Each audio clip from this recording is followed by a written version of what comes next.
Miles sighed to himself as he laid on the hard floor.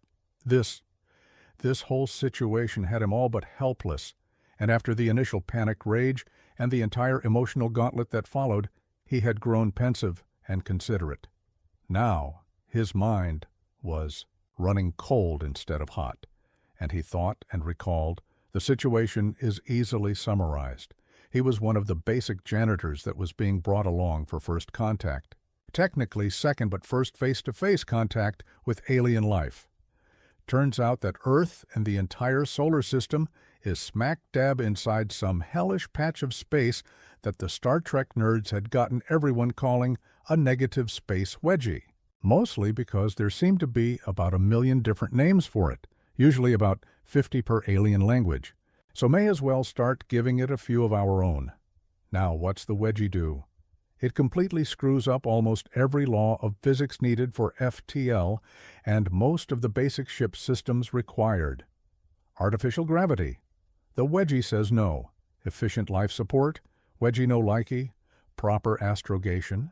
With the wedgie, you can't even trust your own eyes. Apparently, the crème de la crème of the wedgie's effect is the ozone layer, which the other races call a naturally developed planetary disruption field.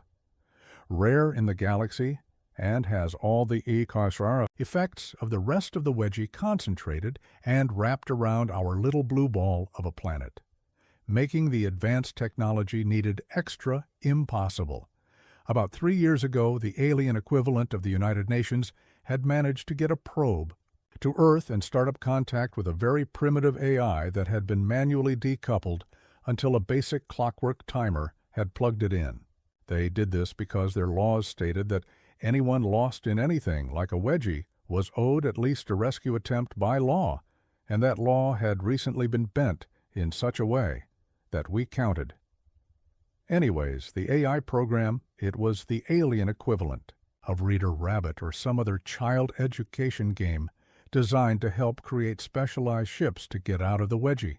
First problem was that trying to get anything with the engines needed for crude FTL through the ozone layer made a really big bang. We'd been warned about this from the program, so that first flight had been unmanned just to see how big a bang it would be.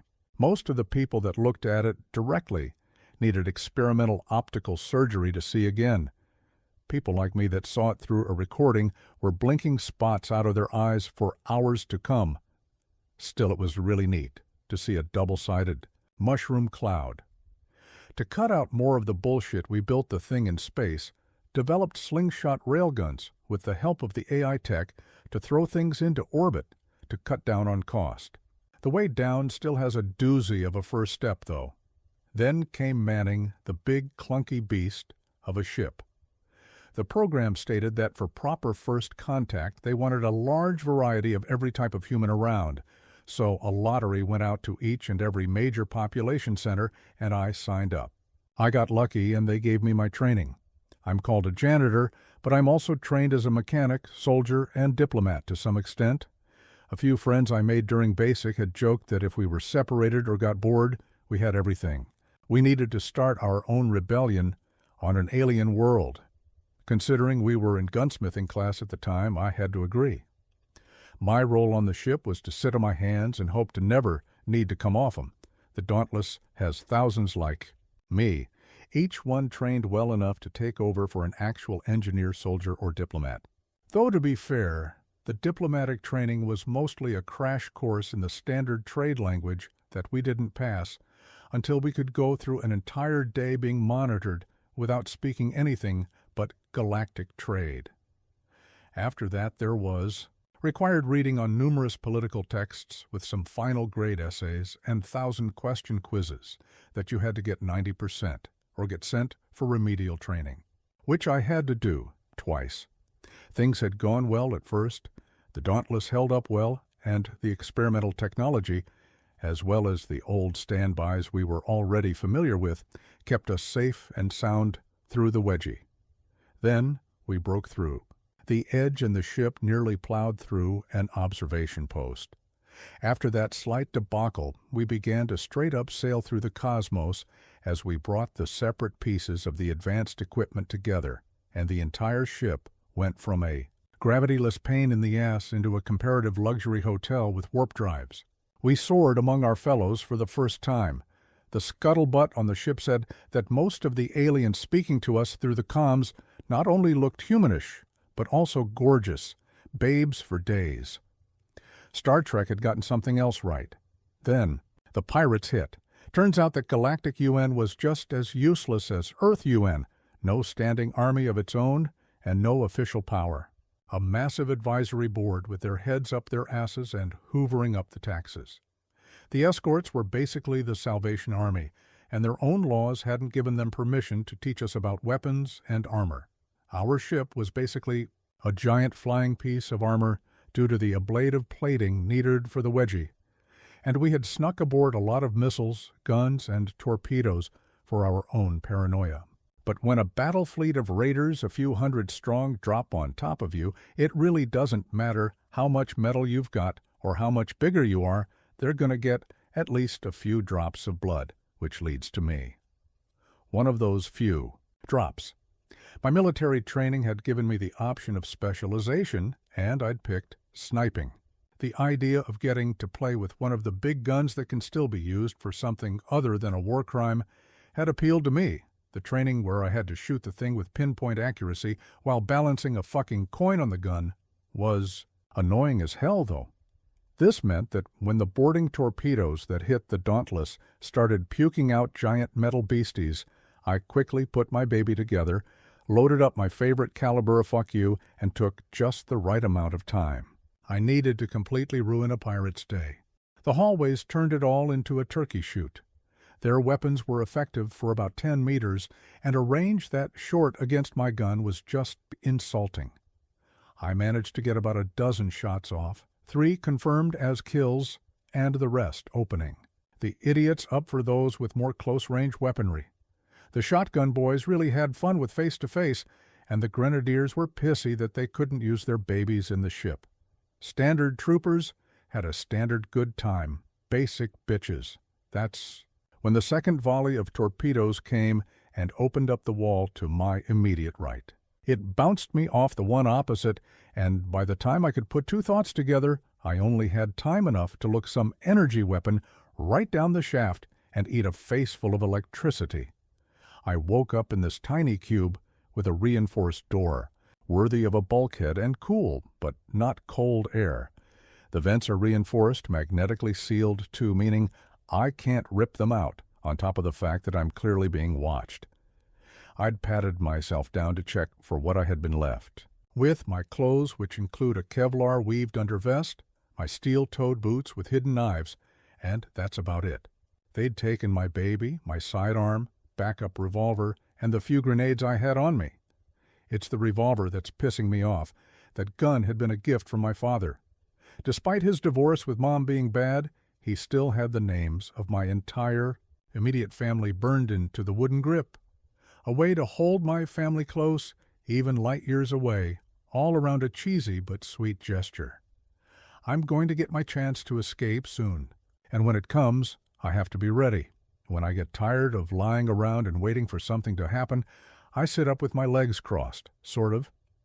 During the combat training, they'd drilled us on some weird Eastern way of sitting that lets you rise up fast and stay solid the whole time. A neat trick, but the unarmed combat part of training had been really lacking for favor of guns, vehicle combat, and the sheer time limits of getting the project off the ground. The wait isn't much longer, just long enough to make me really wish there was a toilet, regardless of the camera. As I'm contemplating pissing in the corner, the door opens, and the first thing I see is the same sort of sparking taser rifle that tagged me before. So they're not here for bullshit. That's just as useful as being sloppy. Someone sloppy. You can get around easily. Someone paranoid. You can drive insane. I slowly rise up, examining the armor up close for the first time. It's either a powerful and well-made robot or power armor. Bulky and angular, the thing has no obvious weaknesses from the front. Maybe the head part, shooting it with a sniper rifle, had disabled if not killed the others. The guns, if shot, end.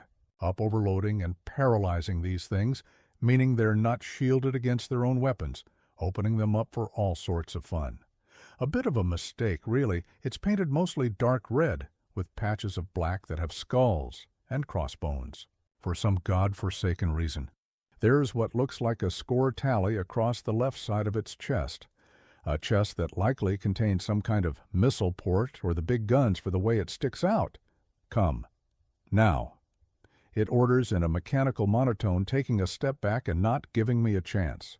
I step out, staring right at its head. At least I assume the chunk on the top with a glowing red sensor line is where the head is. Or at least where whatever is controlling this thing is seeing me from. A sensor line surrounded by reflective material, meaning I've got a sort of plan. There's another of the big stompy mechs with another sparky taser gun. It turns away from me and begins to move as the first one gestures for me to start moving with its weapon. I spot what looks like handholds in the back of the departing armor and can see a few seams, either for repair or to get a pilot in or out. It can still go either way, but I'm leaning more towards these things being piloted. I look over my shoulder and pay close attention to the reflection in the mech's sensor. I keep pace with wherever they're marching me to as I give them the best lazy eye I can. It takes only a few moments before the weapon is raised at me, but I refuse to react. Just keep pace and keep glaring. Stop staring over your shoulder at me. The mech pilot orders. This easily confirms that there's someone either in there or remote controlling it. A machine would take a lot longer to freak unless you had a weird AI in control. In response, I turn around and start walking backwards, not missing a step and not losing pace. With both my eyes digging holes through the suit's sensors, I can almost feel the pilot start to sweat. Whatever they expected out of me, this was not it. Good. Stop it. The pilot orders, and I slowly shake my head. Stop it, they order. Again. Are they really cracking this fast? I double the glare as best I can. If I was in a cartoon, my eyes would be stretching out of my head. Stop it! They scream so loudly I can hear it through the suit itself, and the speaker, there's a woman in there. The gun starts to spark, and I slide to the side. The blast of electricity hits the other mech, and I throw myself forward to power slide between its legs before turning around and climbing up the back with the handholds. The topmost one has a button in it, and it unlatches the panels in the back. No! The woman piloting the mech screeches in protest, flailing around and ripping a panel off the wall. My grip isn't all that good, and the moment the shock wears off, I'm dead. So I kick off and dash into the opening. Rather than fight a battle, I'm slowly losing. My time in engineering training taught me what these are: a maintenance hallway. FTL-capable ships need a lot of wires and tubes going around for all the little systems that need to fire off perfectly. So many, in fact, that all the walls are pressed in by anywhere from a few feet to a few meters, usually a few meters. This one is a meters version, and I have room to dash down the maintenance hallway. I reach the small bulkhead with ladder that goes up and down the levels and quickly get myself down an entire segment of the ship. I seal it after me to buy a few more moments. Okay, now I'm in the guts of the place. I just need a map and a bathroom, and then I can really start raising hell.